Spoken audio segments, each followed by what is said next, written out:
በከተማችን ላይ ያሉት የራቁት ጭፈራ ቤቶች ራቁት ጭፈራ ቤት ንግድ ፓንት ሳይደረግበት ጭፈራ የሚደረግበት ቤት እንደነበር ታውቃለህ። ማስተር አብነት በካንሰር ህመም ምክንያት እግሩ ሊቆረጥ ነው። ዛሬ የምታዩት አብነት በካንሰር ታመምኩ፣ እግርህ ከጉልበት በታች ይቆረጥ ተባለ። አቡነ ሳዊሮስ ኦርቶዶክስ ለዶክተር አብይ መጸለይ ያለባት አሉ። ይኸውም ብፁዕ አቡነ ሳዊሮስ የኢትዮጵያ ኦርቶዶክስ ተዋሕዶ ቤተክርስቲያን ለአብይ አህመድ ነጋ ጠባ ጸሎት ማድረግ አለባት ሲሉ ዛሬ አውጀዋል። ሰላም እንደምን አላችሁ? ይህ ዩዳ ዩቲዩብ ቻናል ነው። በዚህ ዩቲዩብ ቻናል ላይ የተለያዩ ኦርቶዶክሳዊ የሆኑ ቪዲዮዎች እያመጣን እንማማርበታለን። ላይክ፣ ሼር፣ ሰብስክራይብ በማድረግ ቤተሰብ ይሁኑ። አስተያየት ካላችሁ ኮሜንት ላይ ጻፉልኝ፣ አነበዋለሁ። እስቲ አሁን ቀጥታ ወደ መጀመሪያው ቪዲዮ እንለፍ። ራቁት ጭፈራ ቤት ንግድ ፓንት ሳይደረግበት ጭፈራ የሚደረግበት ቤት እንደነበር ታውቃለህ።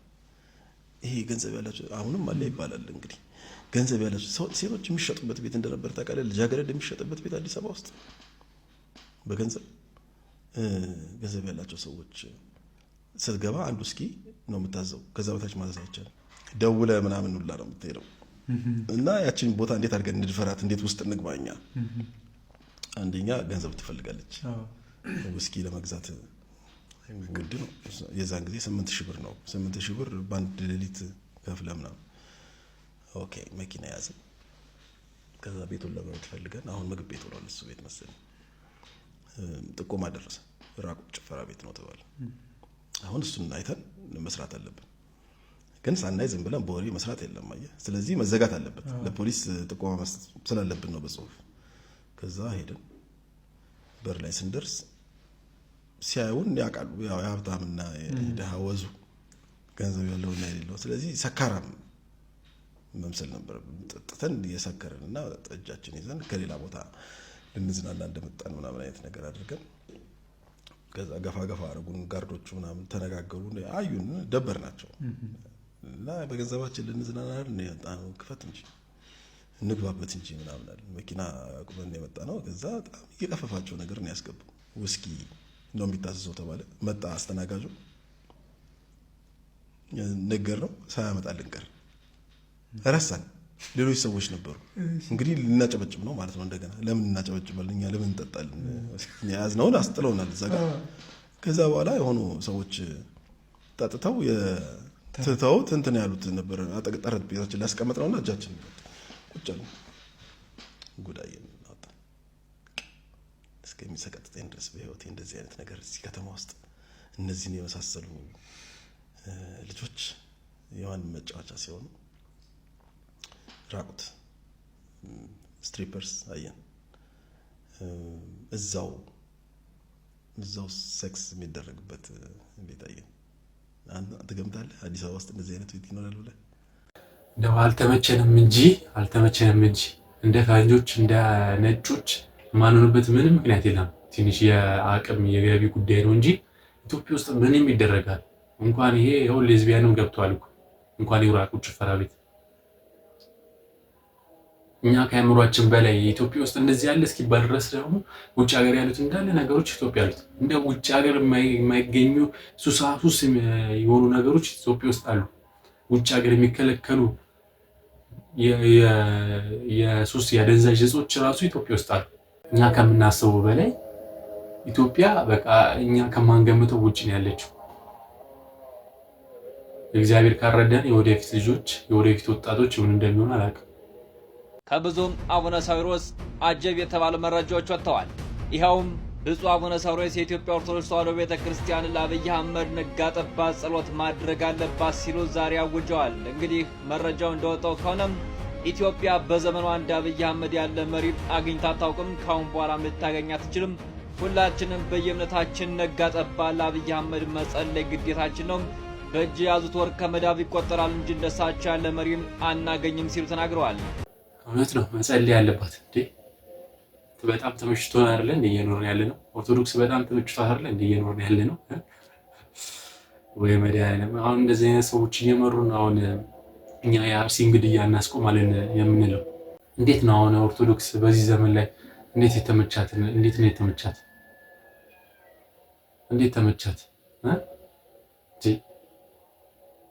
ሄዶ አርሲ አያዩም እንዴ? አርሲ ምን እንደሚሆን አያዩ? መመቸት ማለት እኮ በቪኤት እና አሪፍ ቪላ ቤት መኖር አይደለም፣ ወደ አሜሪካ መመላለስ አይደለም። አዲስ አበባ ያሉትማ ተመችቷቸዋል። ሂዱ ወደ ክልል። ስንት ጦርነት ያለበት ሀገር፣ ስንት ቤተክርስቲያን እንደፈረሰ እዩ። ስንት ቄስ እንደተገደለ፣ ስንት ጳጳስ፣ ስንት ዲያቆን እንደተገደለ እዩ። ስንት ምዕመን እንደተገደለ እዩ። በጣም ነው የተመቻት ቤተክርስቲያን ባካችሁ። እዛ ራስ ሜዳ ያስፈልገም። ቲክቶክን ዞሮ ዞሮ ስለ ኦርቶዶክስ የሚሰሩት ልጆች ናቸው። ነጭ በነጭ ለብሰው ነው የምታዩቸው። ቀን ከሌሊት ስለ አርሲ ግድያ እያወሩ ነው ያሉት። በዚህ ምክንያት እንዴት ነው የተመቻት? ኦርቶዶክስ ከመቼም በዚህ በላይ ህመም ውስጥ ነው ያለችው።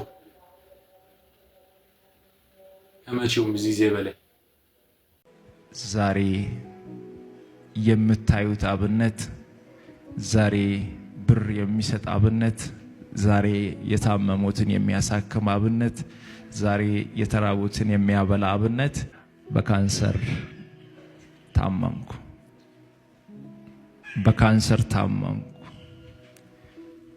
በካንሰር ሲታመም እግሬን ስለታመምኩ እግርህ ከጉልበት በታች ይቆረጥ ተባለ። ይሄኛው ቦታ ነው በካንሰር የታመምኩበትና ይሄኛው አሁን በስጋ ተሸፍነው ደህና ነኝ እና እግዚአብሔር ይመስገን። ወንድሜን ላለማስጨነቅ ምንም ነገር አልነገርኩትም። አባቴ ገንዘብ ያለው ሰው ነው። በደንብ የሚታወቅ አባት ነው ያለኝ። ወንድሞች ያለኝ በብዙ የተባረኩ። እግዚአብሔርን ግን እንዲህ ያልኩት፣ እኔን በህይወት የምታቆየኝ ከሆነ የታመሙትን አሳክማለሁ፣ እኔን በህይወት አኖረኝ አልኩት። እንደተመለከታችሁት ነው ማስተር አብነት እንግዲህ በሶሻል ሚዲያ ላይ ድንቅ ነገሮችን የታመሙትን ሲያሳክም የምናየው፣ የተራቡትን ሲያበላ የምናየው። እንግዲህ በካንሰር ህመም ታሟል። ሁላችሁም ጸልዩለት። በጣም የሚያሳዝን ነገር ነውና አንዳንዴ ህይወት እንደዚህ ናት። እስቲ አንዱ ደግሞ ስለ ማስተር አብነት ምን ብሎ ተናገረ? እስቲ ላሰማችሁ። ማለት ሁላችሁም በየእምነታችሁ ጸልዩልኝ ማለት ምን ማለት ነው? አንዱ ቢስት አንድ አይሶትም ነው። ይኸውልህ አንተም የምትጸልየው ሌሎችም የሚጸልዩ ጩኸት እንጂ ምንም አይነት ውጤት አያመጣም። በጣም በጠና ከታመምክ ብር ከሌለህ ብር ስጡኝ ነው የሚባለው። ብር ካለህ ደግሞ ሂደህ መታከም ነው ያለብን። በሽታ በሕክምና እንጂ በጸሎት አይደለም። አንዳንዴ እኮ አለመናገር ዝም ማለትም ይቻላል። በግድ እኮ ማውራት እኮ አያስፈልግም። እኔ ግራ ይገባኝ ምንድነው አሁን በምን ጉዳይ ተነስተ ነው? ምን አድርጎ ነው? እኔ ይገርመኛል። ሌላ ሰው ላይ ቢሆን ይገርመኛል። ጭራሽ ታመም ያለው እያለ ሌላ አጀንዳ ለማስነሳት። በቃ ጸልዩልኝ በየእምነታችሁ። ሁሉም ሰው የሚያምነው እምነት አለ። በቃ ጸልዩልኝ። ስላመኑት ነው አይደል? ያድነኛል ከህመም ስላሉት ነው አይደል ያን እምነት የሚከተሉት። ስለዚህ ምን ችግር አለ? ይጸልዩለት። አንተ ምን ቸገረህ? በማያገባን ነገር እየገባን እኮ ነው የሰውንም ህይወት የምናበላሸው። በጣም ታሳፍራለህ። ሚኪኔ ስደት ላይ 24 ቤተሰቦችን ቀብሬያለሁ። አስርቱ ጋር እኔ ሀገሬ ስገባ ቤተሰብ እንኳን እንዴት ነው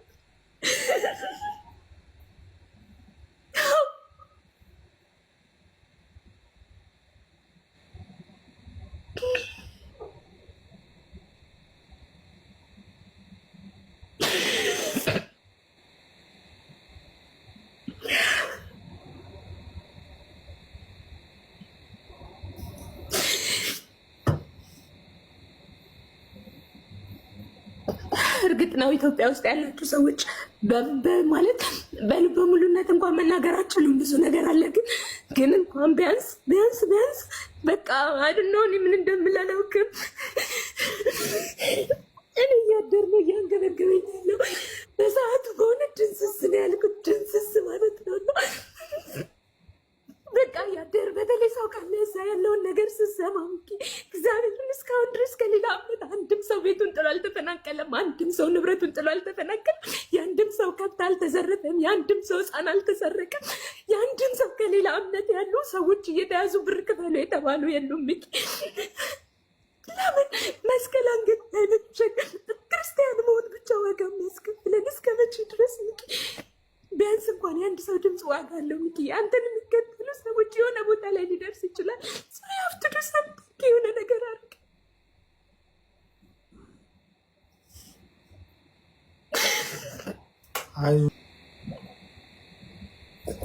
እግዚአብሔርን እዚህ ያለሁበት ስደት ላይ በቃ የሚያሰቃየኝ አረብን መረጥኩ፣ የሚገለኝን መረጥኩ፣ የሚያሰቃየኝን የስደት ህይወት መረጥኩ።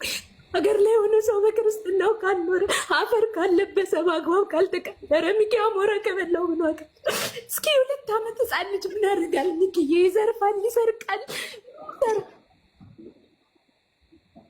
አንዱ ተረጋጊ። አሁን እንዳልሽው ድምፅ ለመሆን ያሉበት ሀገር ይወስነዋል። አሁን ያለንበት ሀገር ላይ እንደዚህ አይነት ነገር ሚኪም ያለበት ሀገር ላይ እኔም ያለው ተመሳሳይ ነው። እንደዚህ አይነት ነገር ማውራት እንደዚህ አይነት ነገር ማጋራት አይቻልም። አቡነ ሳዊሮስ ካልሰማ ናና ስማ ምን አይነት ነገር እየተካሄደ እንዳለ ኦርቶዶክስ እንዴት እንደተመቻት ናና ስማ። 24 ቤተሰቦቿን ያጣች ስደት ላይ ያለች እንዴት እንደምታለቅስ ና እስቲ ስማት። ይሄ አሁን ልብ አያቆስልም? ልብ አያወርድም? የግድ እኮ የራስ ቤተሰብ መሞት የለበትም ለመናገር። ለርስተ መንግሥተ ሰማያት ያብቃል። ከንቱ ነን። እንዲህ ነው መልካም፣ ሌላው ከንቱ ነው። አፈር ነን። ደስ ይበላችሁ። ርስተ መንግሥተ ሰማያት የእናንተ ናት። እመቤቴ ማርያም ጌታዬ ቅዱስ ሚካኤል ከእናንተ ጋር አለ። ይሄው እዚህ ያለ መሃላችሁ ፈጣሪያችን ከእናንተ ጋር ነው። አዎ ደስ ይበላችሁ፣ ተደሰቱ። በእውነት ይቺ ነች። ሁሉ ከንቱ ነው፣ አፈር ነው። ዓለም ዋሾ፣ ዓለም ወላዋይ፣ ሰው አፈር ነው ወይ? ሰው አፈር። አዎ ደስ ይበላችሁ ዘመዶቼ፣ ደስ ይበላችሁ፣ ተደሰቱ። አቤት አምላኬ ሆይ፣ አቤት ፈጣሪ፣ ክብር ምስጋና ይድረስ። ተመስገን። አቤት የኔ እናት፣ አቤት ነገ ጠዋት እዛችሁ ነን እንግዲህ እዛች ነን። ነገ ጠዋት ወየውልን። እሺ ጓ መጣ። ድምጼ ይሰማል? ትላንት ከፈርቴ ነኝ ምናምን ያልከው ልጅ ነህ? አታውቀኝም? ከክርስትና ነው ወደ እስልምና ከእስልምና ነው ወደ ክርስትና ያልከው ወንድማችን? አታውቀኝም። ጥያቄ ላቅርብ። እንተዋወቃ። በቅድሚያ እንዴት ነህ? ደህና ነህ? ፎሎ አድርጓት መሲ። ይመስገን። ሁሉ ሰላም? ይሄ ምንድን ነው? አንተ ነህ ፎቶ ላይ ያለው? ወደ ጥያቄ ልግባ። ፐርሰናል ወንድሜ ፎቶ ላይ ያለው አንተ ነህ ወይ ነው ጥያቄው? ጥያቄ ትጠይቃለህ፣ ችግር የለውም። እንድንተዋወቅ ስለፈለኩ ነው። በደላቀ ጥያቄን ታቀርባለህ። እንድንተዋወቅ ስለፈለኩ ነው። ፎቶ ላይ ያረከው አንተ ነህ ወይ ነው? ፎቶ ያንተ ነው ወይ? ታውቀዋለህ? ማን እንደሆነ ታውቀዋለህ? ይሄ ኦኬ። የእብዱን ልጅ ፎቶ ነው ያረከው? ፐርሰናል አታርገው አልኩህ እኮ። አሁን ሌላ ነገር ተውና ማለቴ በቃ ጥያቄ ላቅርበው። ጤነኛን ሰው ስታደንቅ መተህ ትጠይቃለህ። ትፈራለህ። ምን ነው የምትፈራው? ለምንድን የምትፈራው? ሰላም አለይኩም። ይጠይቅ። እብድ ፎቶ አድርጋችሁ አትምጡ። እብድ ፕሮፋይል አድርጋችሁ አትምጡ። ጤነኛን ሰው ፕሮፋይል አድርጋችሁ ነው። ኦኬ።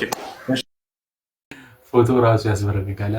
ፎቶ የሚያስበረግግ ነው እና ወንድማችን እውነት እዝጌር ይስጥህ፣ የምር እዝጌር ይስጥህ። በቃ እንኳን አንተ ሳገባ ይኸው ፎቶ ከራሱ ሄዶ ሌላውን ማንጨቃት ጀምሯልና በጣም የሚገርም ነገር። አንድ ሊቅ እንዲህ ተብለው ተጠየቁ ይባላል። ጸሎት አድርጋለሁኝ ግን ጸሎት የማደርገው ልቡናዬ ሳይሰበሰብ ነውና ዝም ብዬ አፌ ያነበንባል ግን የት እንደደረስኩም እረሳዋለሁ፣ የት እንደተነሳሁም እረሳዋለሁና እንዲያው ጸሎት ላድርግ ልተወው ብሎ ይጠይቃቸዋል ጠያቂ። እናንተስ እንዴት ናችሁ? የሰኞ ውዳሴ ማርያም ደግማችሁ እንጨርሳለን ስትሉ ከማክሰኞ ውስጥ ገብታችሁ አግኝታችሁ ታታውቁም? እንዲህ ያጋጥማል። የረቡዕን ዳዊት ደገምን ብለን የማክሰኞን እንደገና መልሰን ስንደግም ተገኝተን አናውቅም? አይደርስም አንዳንድ ጊዜ እና እንዲህ ያደርጋለሁ እንዲያው ጸሎቱን ልተወው ወይስ ምን ይሻለኛል ብሎ ጠየቃቸው።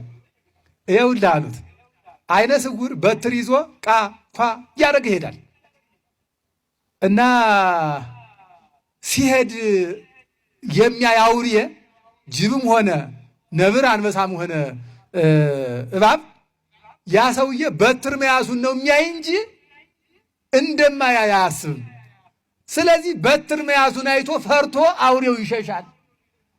እንደዚህም ሁሉ አንተ ጸሎት ስታደርግ የምታደርገውን ጸሎት እየሰማ ሰይጣን አንተ ትስማው አትስማው ሳያስብ እንዲያው ዝም ብሎ መጸለይህን ብቻ እየሰማ ራሱ ይሸሽልሃልና ጸሎት አድርግ። ዝም ብለህ ብትረሳም ቢሆን አስታውስ፣ ግን አትተው አሉት።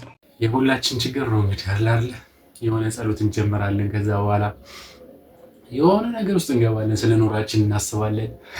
ከዛ በኋላ ወይኔ ለካ ጸሎት ላይ እንላና ከዛ መልሰን ጸሎት እንጀምራለን። ከዛ በኋላ የሆነ ቦታ እንሄዳለንና ያው እንግዲህ ጸሎት የማይበታተንበት ደረጃ ላይ ለመድረስ ብዙ ገና ይቀረናል እና በርትተን መጸለይ ያለብን እንደዚህ በተለማመድን ቁጥር ነውና የሚሆነው። ሴጣን የሚፈራውና ጸሎትን ከመተው ጸሎት አድርጎ ሀሳብ ቢበታተን ይሻል፣ እሱ የሚሻል ይመስለኛልና ለአባታችንም ቃለ ሕይወት ያሰማል። ለዛሬ ነበር የቪዲዮ ይሄን መስል ነበር። በቀጣይ ቪዲዮ እስከምንገናኝ ላይክ፣ ሼር፣ ሰብስክራይብ ማድረግ እንዳይረሳ። አስተያየት ካላችሁ ኮሜንት ላይ ጻፉልኝ፣ አነባለሁ። እንግዲህ ሰላም ሁኑልኝ።